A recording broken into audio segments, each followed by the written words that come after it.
Hello बच्चों, स्वागत है आपका हमारे YouTube channel golden classes Rampur में। तो आज वीडियो में हम पढ़ने वाले हैं क्लास 10 के मैथ के प्रश्नावली 3.4। इस वीडियो में हम इस चैप्टर का पहला क्वेश्चन पढ़ेंगे। तो चलिए शुरू करते हैं।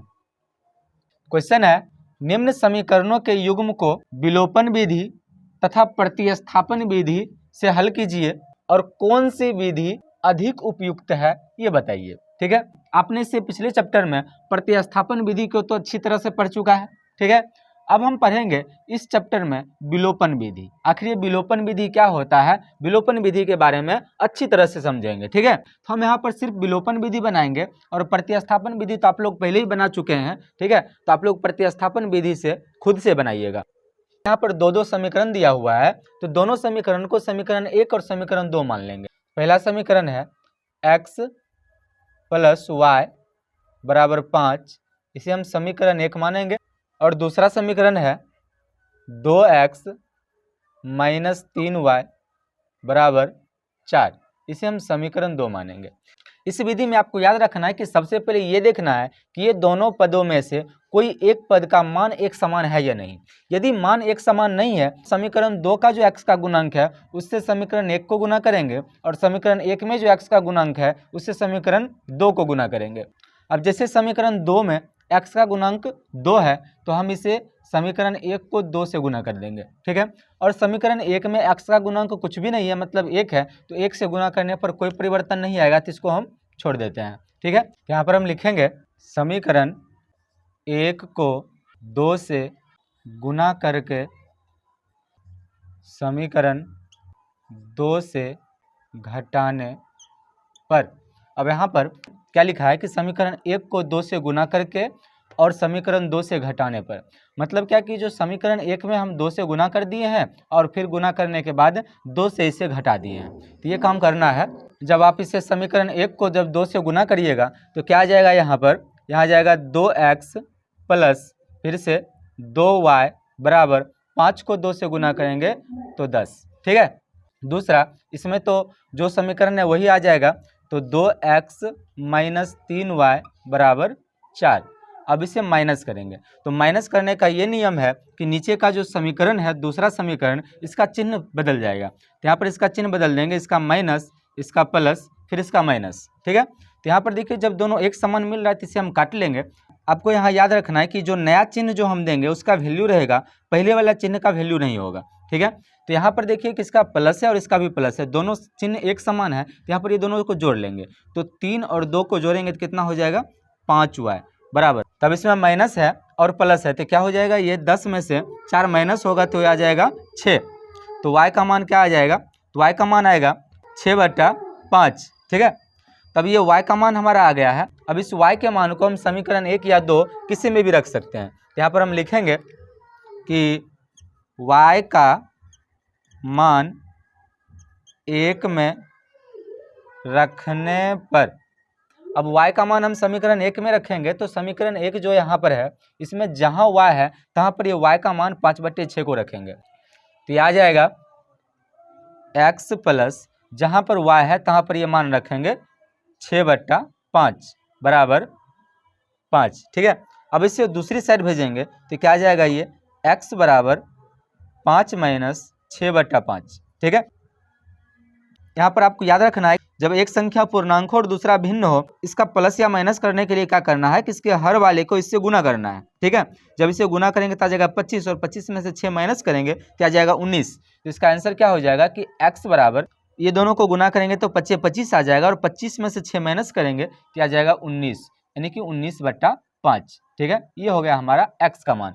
ठीक, तो यहाँ से अगर आप यहाँ नीचे 1 लगा करके एलसीएम लेकर के बनाइएगा तो भी वही आंसर आएगा। ठीक है, ये शॉर्टकट है कि जब भी कभी एक पूर्णांक हो और एक भिन्न हो तो आपको क्या करना है कि भिन्न के हर से इसे गुना करना है, और अगर माइनस है तो माइनस कर देना है और प्लस है तो प्लस कर देना है। तो यहाँ पर 25 हुआ और 25 में से 6 माइनस करेंगे तो 19 आएगा। ठीक है, तो लास्ट में लिख सकते हैं कि अतः x बराबर, तो x का मान क्या आया है 19/5 और y बराबर 6/5।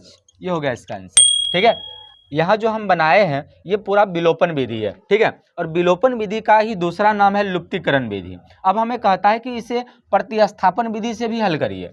तो हमें यहाँ प्रतिस्थापन विधि से हल नहीं करना है और आप लोग इसे खुद से प्रतिस्थापन विधि से हल कर सकते हैं, ठीक है।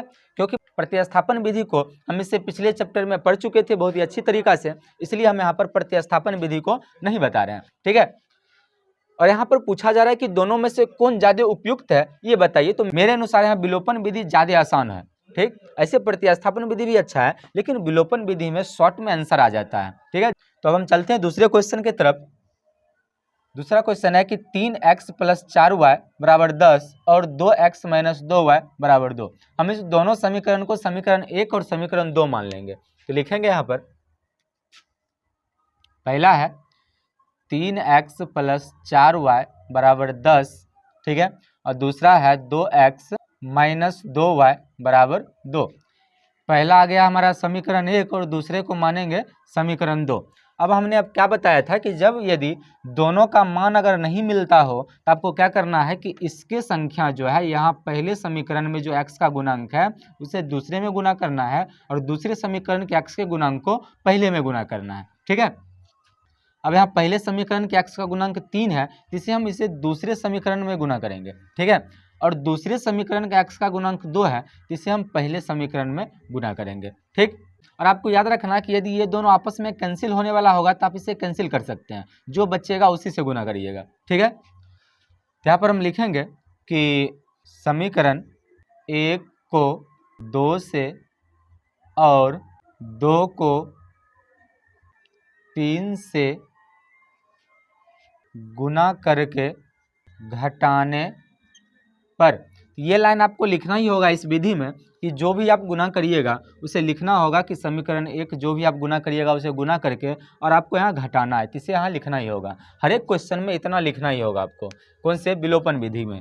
तो यहाँ पर देखिए समीकरण 1 को जब 2 से गुना करेंगे तो क्या आ जाएगा, ये 3 को 2 से गुना करने पर 6x और इस 4 को 2 से गुना करेंगे तो 8y बराबर 10 को 2 से गुना करने पर 20, ठीक है।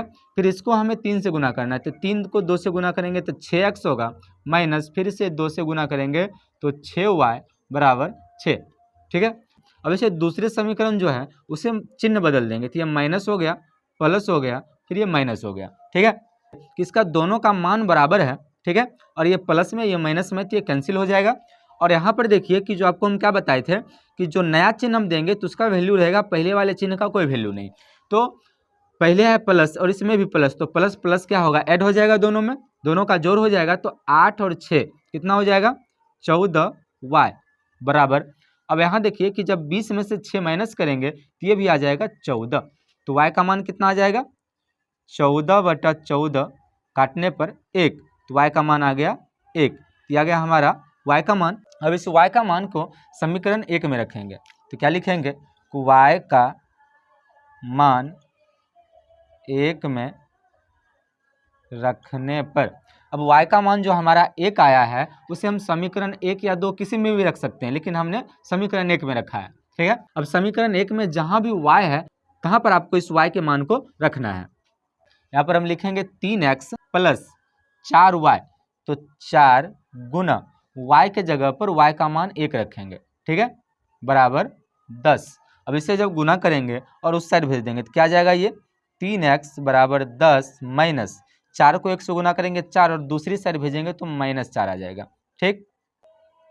तो x बराबर आ जाएगा 10 में से 4 को माइनस करेंगे तो 6 बट्टा 3 को दूसरी साइड ले जाएंगे तो यहाँ बट्टा में 3 आ जाएगा, काटने पर 2, तो यहाँ पर x का मान 2 आ गया, ठीक है। तो यहाँ पर हम लिख लेंगे x बराबर 2, ठीक है। तो ये भी x का मान 2 आ गया। तो लास्ट में हम लिख सकते हैं क्या कि अतः, लिखेंगे कि अतः x बराबर 2 और y बराबर 1, ये हो गया इसका आंसर, ठीक है।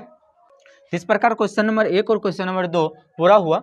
दोनों समीकरणों को इस प्रकार हम हल कर सकते हैं। वीडियो कैसा लगा हमें कमेंट में जरूर बताइएगा, और यदि आप हमारे चैनल पर नए हैं चैनल को सब्सक्राइब जरूर करिएगा। मिलते हैं अगले वीडियो में, तब तक के लिए जय हिंद,